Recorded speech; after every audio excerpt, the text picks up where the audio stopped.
안녕하세요. 지금 이 사람 임수민입니다. 범죄 수법이 나날이 정교화되면서 과학수사도 같이 진화하고 있는데요. 오늘은 국내 1호 영상분석수사관 충북경찰청 과학수사계 심가병 경감을 만납니다. 경찰 경력 26년 중에서 16년을 영상분석 분야에서 일하면서 국내 영상분석 분야를 개척해온 분인데요. 영상물 판독을 통해서 비밀번호도 알아내고 가해자와 피해자를 가려내는 등 범인 검거에 결정적 역할을 하고 있습니다. 요즘은 인공지능의 발달로 내가 보고 있는 것이 진짜인지 가짜인지 구분하기 힘들어지면서 영상분석 전문 수사관의 역할이 더 중요해졌는데요. 지난해 과학수사의 날에 과학수사 분야 대상을 차지한 심가병 경감 지금 만나봅니다. 국내 1호 영상분석 전문 수사관이십니다. 심가병 경감님 모셨습니다. 안녕하세요. 네, 안녕하세요. 반갑습니다. 네네. 요즘 범죄 수법도 나날이 발전하고 또 그걸 또 잡으려니까 또 수사 기법도 나날이 발전하는데 영상 분석 전문 수사관 국내 1호라고 저희가 모셨습니다. 어떤 일을 구체적으로 하는지 좀 설명 부탁드릴게요. 네, 영상 분석은 사건과 관련된 CCTV, 블랙박스, 휴대전화 등의 영상 자료에서 범죄의 단서나 증거를 수집하기 위해 과학적이고 기술적인 방법으로 분석하는 것을 말합니다. 네네. 그러니까 CCTV라든가 블랙박스라든가 휴대전화라든가 이런 게 요즘 범죄 아주 중요 단서인데 그걸 분석을 하시는군요. 어떤 방법으로 분석을 하십니까? 예, 장치에서 촬영된 영상에서 영상 자료의 화질을 개선하고 증거 이미지와 채증 이미지의 동일인 여부라든가 동일 물체 여부 또는 영상 내 특이점을 판독하고 영상의 변환 및 증거 자료를 추출을 합니다. 그 외에 영상물에서 번호판 판독, 차량의 특징 판독, 그리고 영상 내 피사체들의 행위를 판단하는 판독 등을 하고 있습니다. 네네. 그러니까는 아주 희미한 영상 자료가 와도 그걸 화질을 최대한 높여내는 거죠. 어느 정도까지 가능합니까? 실질적으로는 어디까지가 되고 어디까지가 안 된다는 기준은 없습니다. 왜냐하면 네. 이제 수사관 분들이나 외부에서 많이들 궁금해 하시는데 이 영상 같은 경우도 각각의 촬영 장치의 특성이 다 다르고 촬영된 조건이 다르기 때문에 여기서 말씀드릴 수 있는 건 해봐야지 안다. 케이스 바이 케이스다라고 정도 말할 수가 있고요. 네네. 예전에는 그냥 섣불리 수사관들한테 이 정도 하면 될 것 같습니다. 이건 안 됩니다라고 먼저 말해준 적이 있었는데 지금은 이제 해봐야지 안다라고 하고 있습니다. 왜냐하면 안 된다고 했던 것도 실제 분석을 해보면 되는 경우가 또 많았기 때문에 네네. 지금 결과를 먼저 예측하지 않고 우선은 최선을 다해서 분석을 하고 있습니다. 실제로 어떤 범죄 혐의를 입증하는데 영상 자료가 결정적인 역할을 하는 경우가 굉장히 많죠. 어떻습니까? 예, 많습니다. 현재는 CCTV의 발달로 일반 공공 CCTV부터 개인이 설치한 사설 CCTV까지 많이 있기 때문에 거기서 확보한 영상이 사건 해결이나 재판에서 중요한 단서로 활용되고 있습니다. 예. 사실 우리나라만큼 이렇게 CCTV가 많은 나라가 없다고 그러더라고요. 그래서 우리나라에서 범죄는 이제 웬만하면 다 걸린다 그러는데 아직도 CCTV 사각지대 같은 게 있나요, 혹시? 일단은 CCTV 사각지대도 있고요. 네네. 디지털 영상의 특성상 영상을 저장해서 이거를 오랜 기간 저장한다거나 용량을 줄이기 위해서 압축을 하는데 용량을 줄이는데 네네. 그 과정에서 많은 데이터가 손실이 됩니다. 그러다 보니까 이제 그 영상에서 우리가 원하는 단서를 못 찾는 경우도 있고 구체적으로 행위가 구분되지 않는 경우도 있습니다. 그거를 살려내시는 게 또 임무시잖아요. 예, 맞습니다. 예. 지금 우리 경감님께서 2022년에 국내 1호 영상분석 전문 수사관으로 인증을 받으셨는데 지금 이런 수사관 분들이 전문 수사관이 몇 분 정도 계십니까? 여러 분야가 있는데요. 그중에 영상 분석 분야에서는 현재 저 포함해서 2명이 인증을 받았습니다. 2명이 전부예요? 예, 맞습니다. 어마어마한 수사 인력이 필요할 것 같은데 2명밖에 안 된다고요? 전문 수사관은 2명이고 각 시도 경찰청에 소속된 영상 분석관들이 다 근무를 하고 있습니다. 다만 이제 그분들도 충분히 전문적으로 분석하고 계신데 이제 인증을 받은 게 2명이라는 그런 말씀입니다. 그만큼 인증받기가 지금 어렵다는 얘기가 되겠네요. 예. 그동안에 이 영상 분석을 통해서 경감님께서 해결한 사건이 굉장히 많다고 하던데 조금 사례를 들어서 얘기를 해 주시면 이해가 빠를 것 같습니다. 어떤 사건이 있었는지 대표적인 거 한두 개만 소개해 주시죠. 네, 대표적인 사건으로 이제 우리청 마약수사대에서 수사한 사건입니다. 마약 조직적인 범죄로 해외에서 밀반입한 마약을 국내에 들어와 유통, 판매한 조직원들이었고요. 그 핵심 조직원의 그 마약 조직원의 그 총책과 그 유통책들 핵심 조직원의 아이폰 잠금 해제 및 그 마약을 판매하던 그 텔레그램 방 접속 비밀번호를 영상 무속으로 판독한 적이 있습니다. 아니 제가 알기로는 아이폰을 그 못 연다고 그걸 열 수가 없다고 하는데 그걸 어떻게 알아내셨어요? 그 이제 디지털 분석 쪽에서는 디지털 포렌식 쪽에서는 그렇게 얘기를 하고 있는데요. 네네. 물론 뭐 아예 못 여는 건 아니고 이제 다양한 방법이 시도되고 있고 연구되고는 있습니다. 근데 이제 저는 영상을 가지고 판독한 거기 때문에 그러니까 비밀번호를 누르는 거라든가 뭐 패턴이라든가 이런 걸 보고서는 그 영상을 보고 화면을 보고 그걸 유출을 해내신 거군요. 네, 맞습니다. 그렇군요. 예. 그 텔레그램 같은 것도 그 굉장히 어렵다고 하던데 그것도 역시 영상 분석을 하셨군요. 네, 맞습니다. 그 휴대폰 그 모바일 포렌식이 아니라 어쨌든 휴대폰이 촬영된 그 영상을 가지고 분석을 한 거기 때문에요. 그 영상에서 그 조작하는 장면에서 분석한 것입니다. 네, 그렇군요. 이 수사를 통해서 굉장히 많은 마약 범죄자들을 잡았다고 하던데 그때 성과가 대단했죠? 예, 그 저희 처음 마약 수사대에서 그 피의자들 그 주요 총책 등 피의자들을 검거 후에 빠른 수사를 전개하였습니다. 그래서 그 조직원 및 투약자 등 31명을 검거하였고 9명을 구속하는 등 일망타진하였습니다. 네. 사실 요즘은 뭐 모든 그 범죄에 있어서 휴대전화를 확보하면은 그게 다 해결의 열쇠가 된다고 하더라고요. 그렇게 또 영상 분석을 통해서 휴대전화의 비밀번호를 풀어내시고 또 어떤 사건이 또 있을까요? 예, 그 23년에 그 저희 충북 관내에서 있었던 사건입니다. 옥천 지역에서 발생한 대형 산불 사건의 그 용의자의 동선과 행위, 차량 번호를 특정하기도 하였습니다.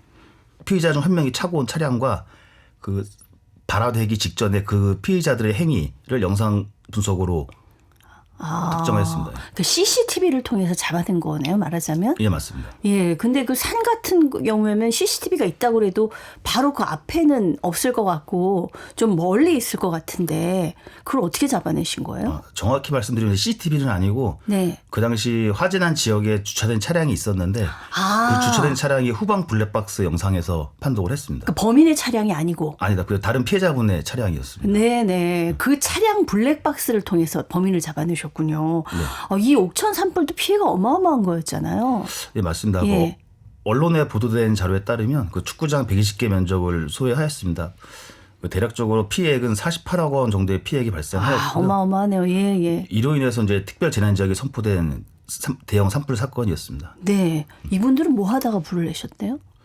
한 분은 차에 앉아 계시고 한 분은 밖에 서 계셨는데 네네. 그 과정에서 그 담배를 피는 그 장면을 영상 분석으로 확보했습니다. 담배불이 그게 원인이 됐군요. 네, 맞습니다. 예.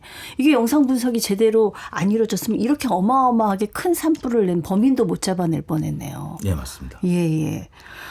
이만큼 영상 분석이 범인을 잡는 데 정말 결정적인 역할을 하고 있네요. 근데 사실은 요즘 그게 사회적으로 문제잖아요. 그 위변조된 영상들. 특히 또 딥페이크 같은 것들도 지금 많이 생겨나고 있는데 이런 것들 식별이 가능한가요? 그 위변조 분석이 이제 좀 위변조 분석 의뢰권이 늘고 있는데요. 뭐 단순하게 위변조된 영상이 의뢰되기도 하지만 최근에 이제 트렌드로 보면 제출된 영상이 본인에게 불리하게 작용할 때 그 영상이 조작되었다라고 주장하는 경우가 있습니다. 예. 그렇게 이제 수사관들이 이 영상이 조작되었는지 원본인지 위변조되지 않았음을 입증하는 분석도 하고 있습니다. 예. 취급했던 사건 중에서는 헤어진 여자친구 얼굴과 그런 그 음란물을 합성을 해서 유포한 것도 있었는데요. 네네. 그런 거 뭐 당연히 이제 누가 봐도 위반된 영상이기 때문에 그런 거 들어오기도 하고. 예. 민감한 뭐 사고 장면에서 본인한테 불리하게 작용하니까 이 영상을 그 영상 자체가 조작됐다라고 주장을 해서 그게 조작되지 않았음을 입증하는 겁니다. 이게 영상 분석 수사 전문가들한테 걸리면 뭐 그냥 꼼짝없이 걸리는 거죠, 이거는. 예. 휴대전화 영상 같은 경우에 그 복원이 어느 정도까지 지금 가능합니까? 영상 복원의 개념, 복구의 개념은 그 저희가 하고 있는 게 아니라 디지털 포렌식 분야이기 때문에 저희가 하고 있질 않고요. 디지털 영상의 화질 개선을 통해서 그 유효한 수사 단서를 도출하는 것이기 때문에 아까도 서두에도 말씀드렸지만 어디까지가 분석 가능한지에 대한 기준은 없습니다. 예, 다 해봐야 아는 거네요. 네, 사실 그렇습니다. 케이스 바이 케이스라고. 그냥 다 부딪혀봐야 되는 거네요. 예. 이게 저도 사실 이게 맞는지 틀렸는지 정확히 이제 감 못 잡을 때가 있어서 외부 전문가들한테도 이제 자문을 구해봤는데 그분들도 마찬가지로 말씀을 하시더라고요. 네, 요즘 과학수사 이런 얘기 많이 합니다. 특히 이제 과학수사에서 영상 분석이 굉장히 중요한 부분을 차지하는 것 같은데 이렇게 나날이 영상 분석이 좀 중요해지는 것은 어떤 이유일까요? 기존의 그 수사에서 활용되던 영상은 단순히 뭐 추적이라든가 그 수사관의 입장에서 그런 어떤 피의자나 사건 관계자의 행위를 그 수사관의 입장에서 이제 판독해야 됐었는데 현재는 이제 그런 어떤 전문적인 분석관들의 분석에 의해서 그 사람 행위를 더 구체적으로 특정을 하고 있습니다. 그런 것도 있고요. 그 예전 같으면 뭐 쉽게 예를 들면 뭐 도주한 차량의 번호를 특정한다고 했을 때 수사관들이 이제 눈이 빠져라 쳐다보면서 겨우겨우 찾아내거나 아니면 그렇게 해서 못 봤을 경우에 이제 그런 차량이 특정되지 않는 경우가 있었는데 현재는 영상 분석을 통해서 뭐 차량 번호를 특정한다던가 네네. 그리고 이제 그 육안으로만 봤을 때는 안 보이던 것들이 보이는 것이 꽤 있습니다. 뭐 대표적으로 뭐 성 관련 사건, 뭐 추행 사건 그런 데서 보면은 피의자가 피해자를 접촉하는 장면들 그런 장면들도 있고요. 뭐 무엇을 들고 때렸는지 뭐 예를 들면 그 술 취한 사람들끼리 시비에 들어 싸울 때 병을 들었는데 어딜 병을 들었는지 안 들었는지 네네. 그런 걸 입증하기도 하고 또 그 외에는 이제 어떤 추적 수사의 단서를 제공해 주기도 하고 있습니다. 네네. 굉장히 결정적인 역할들을 하는 것 같아요. 우리 심가병 경감님 1999년에 이제 경찰 되셨다고 해요. 어떻게 시작을 하셨는지요? 예, 저희가 경찰에 들어온 계기는 그 제가 96년부터 98년까지 서울에서 의무경찰로 복무를 하였습니다. 이제 그때 이제 뵀던 여러 경찰관들 중에서 항상 긍정적이고 그 좋은 말씀 많이 해주시던 선배님이 계셨습니다. 지금은 이제 시흥경찰서 치안정보계장으로 근무하고 계시는데요. 그분의 모습이 저는 상당히 진짜 참된 경찰이라고 느꼈습니다. 그리고 그 선배님도 제가 이제 그 제대하기 전에 경찰관이라는 직업을 추천해 주셔서 네네. 입직하게 되었습니다. 선배님도 보시기에 경찰하기에 적합하다라고 생각을 하셨나 봐요. 처음부터 영상 분석을 하신 건 아니죠? 어떤 일을 하셨어요? 충북청 충주경찰서 대봉파출소에서 그 112 신고 출동 및 그 방범 순찰 업무를 하였습니다. 네네. 그러다가 어떻게 영상 분석을 하게 되신 거죠?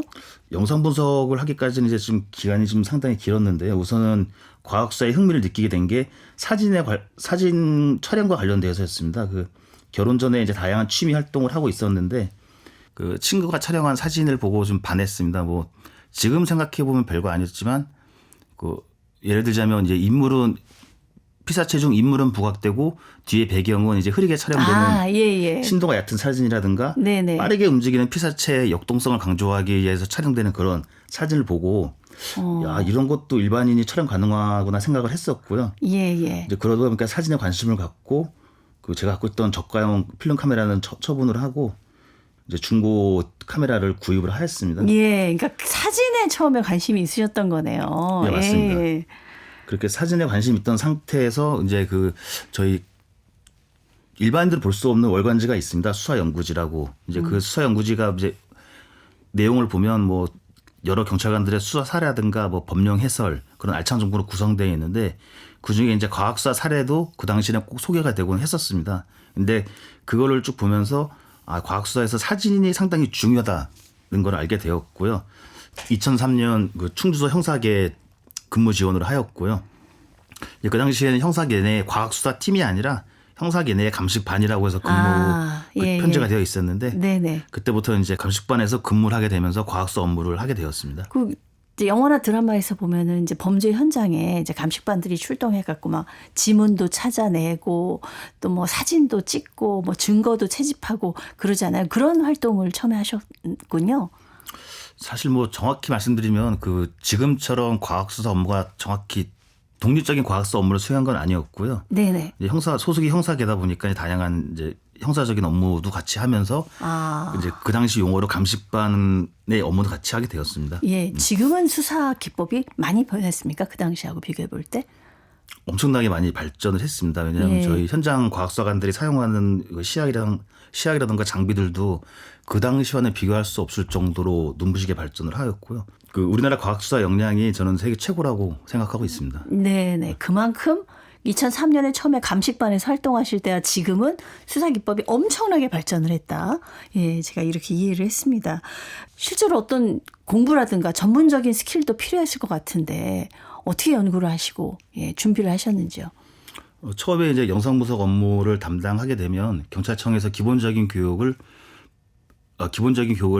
받을 수 있는 기회가 있습니다. 근데 물론 이제 그 교육만 가지고는 상당히 부족한 게 많다 보니까 저 포함 대부분들이 또 개별적으로 공부를 계속 해야 됩니다. 그리고 이제 가장 큰 문제가 이제 지금은 좀 많이 개선되긴 했는데 그 당시 기준으로 따지자면 내가 한 이 분석이 옳은지 결과를 제대로 도출한 것인지 그런 거에 대한 의문을 늘 갖게 되었는데요. 그러다 보니까 이제 결국 필요한 거는 기초가 튼튼해야 된다라는 생각을 하게 되었습니다. 그래서 다시 이제 이 업무를 하면서 미디어 영상 분야 그 학부에 편입해서 공부를 하였고요. 네네. 미디어 영상도 공부하셨고 제가 보기에 석사학위도 받으셨던데요. 어느 분야로 받으셨어요? 예, 이제 일단은 기본이 되는 미디어 영상 분야를 공부하고 나니까 좀 심도 깊은 그런 깊이 있는 공부를 하고 싶었습니다. 그래서 과학 수사와 영상 분석에 관련된 그런 걸 연구하고 배울 수 있는 대학원을 진학하고 싶었고요. 네네. 그 중에 이제 우리나라에서 가장 유명한 분 중에 한 분인 그 황민구 박사님이 계신 그 대학원에 입학해서 공부를 했습니다. 그래서 그렇게 거기서 대학원에서 공부도 하고 또 그런 황민구 박사님을 포함한 주변 여러 전문가들의 이제 조언을 받아서 네. 다양한 논문도 읽고 그거를 또 실무에 적용해 보면서 공부를 하게 되었습니다. 이런 노력이 있었기 때문에 우리나라 경찰에서 1호 영상분석 전문가가 되신 거예요. 이게 개인적인 질문입니다만은 이렇게 이제 좀 본인 전문 분야 파고들기 위해서 대학원 가고 그러면은 경찰에서 학비 지원해 주나요? 학부까지만 나오고요. 대학원은 자비로 가는 거예요? 학자금 대출 받아서 다녔습니다.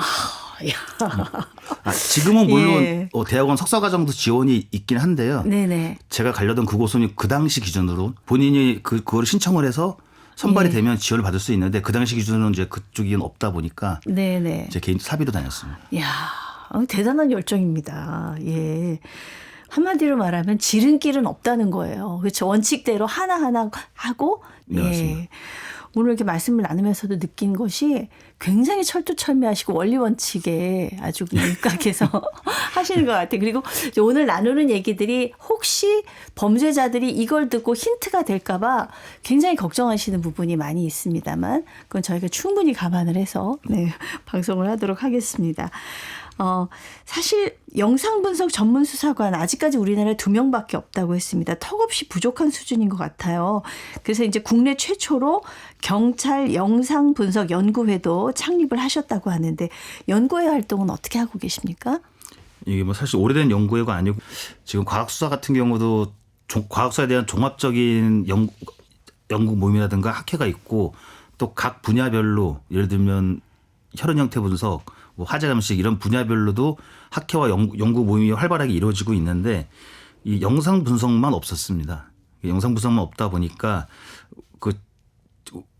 저희도 이제 단순히 이제 업무에 대한 그런 그 사례를 공유하는 것뿐만 아니라 그 학문적이고 실무적인 연구를 하고 이런 학습을 통해서 저희가 이제 상호간의 지식 공유도 하고 역량을 강화하고자 이제 창립을 하였습니다. 네네. 어떤 분들이 같이 함께 하고 계세요? 현재는 창립 초기라서 일단은 기본적으로 각 전국에 있는 시도경찰청 영상분석관과 또 육군 해군의 영상분석관을 하고 계신 분들이 계신데 한 20여 명이 좀 현재 가입되어 있습니다. 네네. 이제 앞으로 좀 그 후배들을 많이 키우셔야 될 것 같아요. 전문가들. 어떻게 좀 이쪽을 해보려는 도전하시는 분들도 많이 계신가요? 이런 향후 전문 인력 양성 분야는 사실은 이제 제가 담당하고 있지는 않고 이제 이런 정책적인 부분을 담당하시는 저희 경찰청 본청에 담당자분이 계신데요. 정책적으로 지금 보면은 뭐 현재는 시도경찰청에 한 명이 전담을 하고 있다 보니까 이 부분에 대한 이분들이 다른 데로 뭐 발령이 나거나 공석이 됐을 때 즉시 투입할 수 있도록 인력풀이라는 제도를 운영을 하고 있습니다. 그래서 그 인력풀을 선발을 해서 계속 지속적으로 교육을 하고 있고요. 네네. 그리고 기존의 분석관들은 정기적인 교육과 영장 평가를 통해서 전문성을 유지하려고 하고 있습니다. 네네. 사실 뭐 정말 과학적인 기법들을 도입해서 수사를 하고 열심히 공부를 하고 계시지만은 요즘 디지털 범죄가 굉장히 진화하고 있어서 딥페이크 문제가 굉장히 심각하잖아요. 그러니까 지금은 조금 구별할 수 있다라도 시간이 지나면 저는 실제하고 구별하기가 진짜 어려워질 것 같은데 영상 분석에 있어서 이제 날로 좀 어려운 부분들이 많이 생기는 것이 아닌가 싶습니다. 어떻습니까? 그 이제 인공지능 기술이 지금 상당히 발달하고 있고요. 예. 그러다 보니까 뭐 요새 이제 뭐 유료 그 인공지능 플랫폼에서 어떤 영상을 만들어 보면 현실과 가상의 경계가 상당히 모호해지고 있습니다. 네네. 얼마 전에 뭐 크리스마스 때 산타가 집에 선물 놓고 가는 거가 상당히 유행한 적이 있었는데 예. 이제 그게 좀 더 사실은 이제 전문적으로 하시는 분들이 만들어낸 결과물을 보면 정말 정교하거든요. 예. 그러다 보니까 이제 이게 지금 위변조 기술 이 영상을 위변조하는 기술이 더 발달하고 있는 현실이라서 그 이제 좀 분석 기법보다 위변조하는 기술이 더 빠르게 발달하고 있습니다. 그러다 보니까 이제 경찰청에서도 R&D 사업 등을 해서 이를 해결하려고 많이 노력을 하고 있는데요. 지금 저희가 할 수 있는 거는 어쨌든 간에 지금 공식적으로 나와 있는 기법들을 쓸 수밖에 없다 보니까 네네. 저희도 이제 그 실제 기술의 발전만큼 분석 기법도 좀 빠르게 발전했으면 하는. 그렇네요. 네. 예. 지난해 과학수사의 날에 과학수사 분야 대상을 받으셨습니다. 그동안에 우리 심가병 경감님 16년 동안 영상분석 전문 수사관으로 일했던 공로를 인정을 받으셨는데요. 앞으로는 어떤 일을 하고 싶으신지요? 사실은 제가 이제 과학수사 대상을 받으면서 특진을 하게 되었습니다. 근데 저희 이제 경찰 내부적인 지침상 승진을 하게 되면 다른 부서로 전출 가야 돼요, 저는. 아니 영상 분석 전문 수사관으로 승진을 받으셨는데 다른 부서 가면 안 되잖아요. 뭐 여러 전문 사관님들도 승진을 하거나 인사 요인이 발생하면 당연히 이제 다른 부서로 가서 근무를 해야 되기 때문에 네네. 저는 일단은 전출 대상이라서 아마 당분간은 과학수 업무를 못할 수도 있을 것 같습니다. 그래서 근데 물론 다시 이 분야로 돌아온다고 한다면 네. 그동안 뭐 좀 더 깊이 있는 공부를 먼저 더 해보고 싶고요. 예. 그리고 박사과정에 한번 도전해보고 싶은 그런 욕심이 있습니다. 아니 그동안 쌓은 노하우가 있는데 다시 돌아오셔야 되지 않을까 이런 생각이 드는데요. 그거는 이제 뭐 그 인사 규정에 따라서 저희가 이제 공무원이다 보니까 네, 인사권자의 인사에 따라서 움직이는 몸이라서 저희는 선택의 여지가 없습니다. 굉장히 원칙적인 분이시라서 아주 원칙적인 대답을 해주셨습니다만은 제가 볼 때는 진짜 영상 분석의 어떤 보물 같은 분이시기 때문에 이런 분이 그 분야에서 빠지는 거는 좀 경찰의 큰 손실이 아닐까 이런 생각이 듭니다. 예. 뭐 그렇게 생각하시는 분들 꽤 있는데 또 달리 생각해 보면 고인물은 우선 빠져야 되는 게 맞다고 생각을 하고요. 지금 각 시도청에 저희 청도 마찬가지지만 그 지금 계신 분석관들 역량이 정말 훌륭하십니다. 왜냐하면 저와 달리 이제 그쪽 관련된 분야에서 그 관련된 분야의 경력을 인정받아서 들어온 경력 경쟁 채용 그리고 속된 말로 특채라고 하시는 분들이 근무를 하고 계시기 때문에 뭐 전혀 걱정하실 필요 없고요. 또 제 입장에서도 어떤 한번 제 스스로 이제 환기가 되는 그런 기회가 되기 때문에 뭐 엄청나게 큰 타격이 생긴다고 생각하지는 않습니다. 후배들에게도 길을 터주겠다 이런 뜻으로 제가 이해를 했습니다. 오늘 말씀 감사합니다. 네, 감사합니다. 네, 국내 1호 영상 분석 전문 수사관으로 지난해 과학수사의 날에 과학수사 분야 대상을 수상한 충북경찰청 과학수사계 심가병 경감과 함께했습니다. 아나운서 임수민이었습니다. 윤하의 노래 비밀번호 486 들으면서 인사드릴게요. 감사합니다.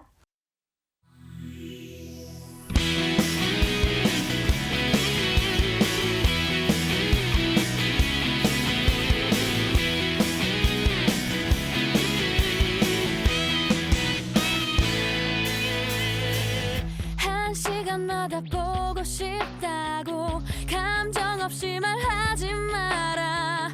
흔하게 널린 연애 지식은 통하지 않아.